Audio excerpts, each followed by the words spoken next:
की जय।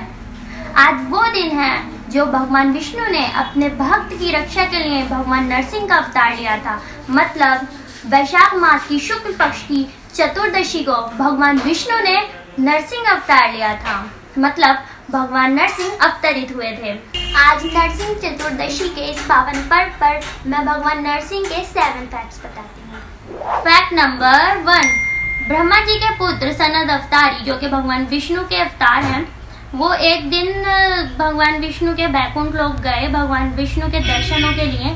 तो जब वे वहां पे पहुंचे तो भगवान विष्णु के द्वारपाल यानी कि जय और विजय उन्होंने उन्हें रोक दिया। सनद अवतारी क्रोध में आ गए और उन्होंने क्रोध में आके जय और विजय को श्राप दे दिया कि अब तुम भगवान से वियोग सहोगे। तो ये सब सुनकर वो दोनों घबरा गए और वो उनकी शरण में पड़े और उन्होंने कहा हमें क्षमा करें। तो जो वार्तालाप हो रही थी ये बात भगवान विष्णु सुन रहे थे। तो भगवान विष्णु वहां पे ही प्रकट हुए उनके सामने और भगवान विष्णु से फिर उन्होंने निवारण मांगा कि हे भगवान अब आप हमें बताएं, हम आपसे वियोग तो सह नहीं सकते, तो आप हमें इसका निवारण बताएं। तब भगवान विष्णु ने बताया कि तुम 7 जन्म लोगे तो तुम मेरे भक्त बनकर आओगे 7 जन्मों में, तो मैं तुम्हें फिर मुक्त करूंगा तुम्हारे जीवन से। जय विजय बोलते हैं ये भगवान ये तो बहुत लंबा समय है, इतना समय तो हम आपसे वियोग नहीं सह सकते इतना लंबा, तो आप कोई दूसरा सुझाव दें।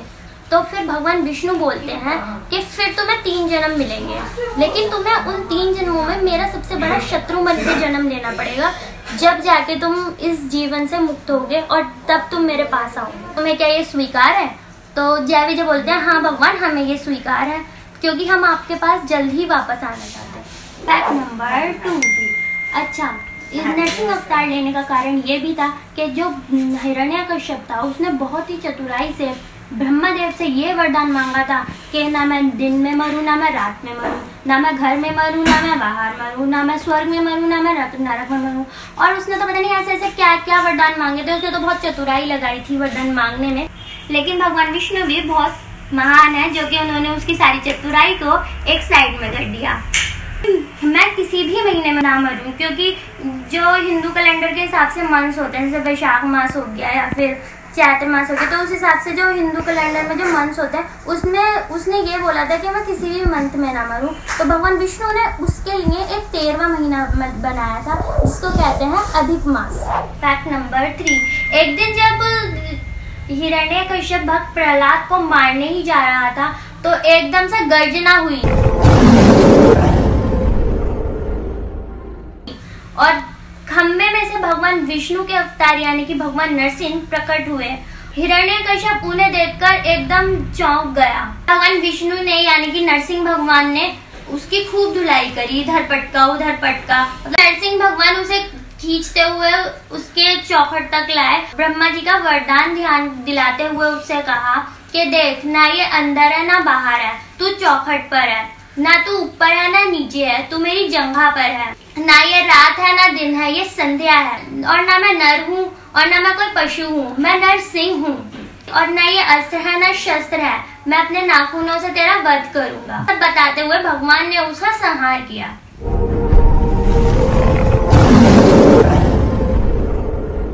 फैक्ट नंबर 4, हिरण्यकश्यप का वध करने के बाद भगवान नरसिंह इतने क्रोध में आ गए थे कि उन्हें कोई भी नहीं रोक पा रहा था। यहाँ तक कि देवता तक भी बहुत घबरा गए थे और जब इंद्रदेव भगवान नरसिंह के सामने गए उन्हें शांत करने के लिए, नरसिंह इंद्रदेव पर ही प्रहार करने वाले थे, इतनी देर में वो अदृश्य हो गए। फिर इंद्रदेव ब्रह्मदेव के पास गया और ब्रह्मदेव से याचना करी हे भगवान एक भगवान नरसिंह का क्रोध शांत करवाएं। तो ब्रह्मदेव ने कहा कि भाई मेरे अंदर तो इतना साहस नहीं है कि मैं उनका क्रोध शांत करा सकूं। फिर ब्रह्मदेव और सभी देवतागण जो हैं वो शंकर भगवान के पास कैलाश पर गए और उन्होंने उनसे याचना की कि अब आप ही कुछ कर सकते हैं।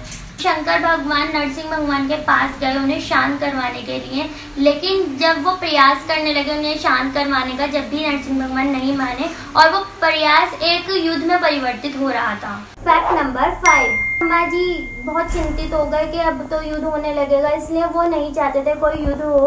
तो इसलिए भगवान ब्रह्मा जो है वो प्रहलाद महाराज के पास गए और उन्हें एक और ब्रह्मा जी ने प्रहलाद महाराज को एक मंत्र दिया और उनसे कहा कि ये मंत्र तुम जाप करो, जब तुम ये मंत्र जाप करोगे तो नरसिंह भगवान तुम्हारी तरफ खींचे चले आएंगे और उनका क्रोध शांत हो जाएगा।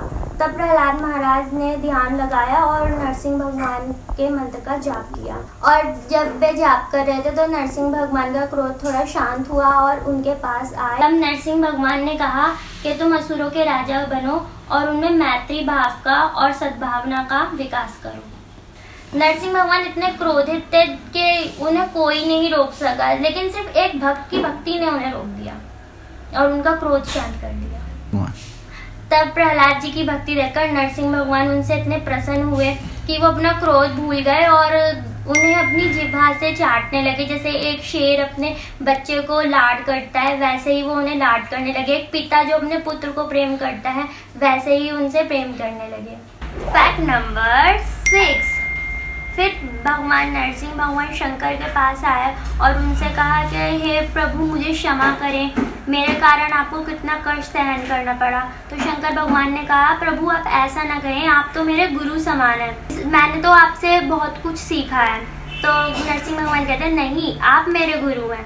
शंकर भगवान कहते हैं, नहीं आप मेरे गुरु हैं। इस तरीके से दोनों एक दूसरे को कहने लग जाते हैं। फिर शंकर भगवान शांत होते हैं और फिर वो सोचते हैं कि अगर मैं इनकी बात नहीं माना तो ये फिर क्रोधित में हो जाएंगे, इसलिए शंकर भगवान शांत होकर बोलते हैं ठीक है ठीक है। फिर नरसिंह भगवान कहते हैं, मैं आपको अपना गुरु मानता हूँ, इसलिए मैं आपको गुरु दीक्षा के रूप में कुछ भेंट स्वरूप देना चाहता हूँ। तो शंकर भगवान कहते हैं ठीक है दीजिए। तो वो कहते हैं कि नरसिंह भगवान कहते हैं कि मैं अपनी मेरा अब अवतार हो चुका है, इसलिए मैं अपनी बाघ चर्म आपको भेंट स्वरूप देना चाहता हूँ। तो फिर नरसिंह भगवान शंकर भगवान को बाघ चर्म भेंट स्वरूप देते हैं और फिर शंकर भगवान उसे धारण कर लेते हैं। इसलिए उसी दिन से भगवान शंकर को एक नए नाम से भी जाना जाता है, बागंबरधारी। Fact number 7। और क्या आपको पता है, आज भी वो खंबा है जिस खंबे से भगवान नरसिंह प्रकट हुए थे, और वो खंबा है अहोबलम में, आंध्र प्रदेश के राज्य में। तो आइए इस पावन अवसर पर हम सब मिलकर नरसिंह भगवान का ये मंत्र सुनते हैं। उग्रवीर महाविष्णुं ज्वलन्तं सर्वतो मुखं नृसिंह भीषणं भद्रं मृत्युं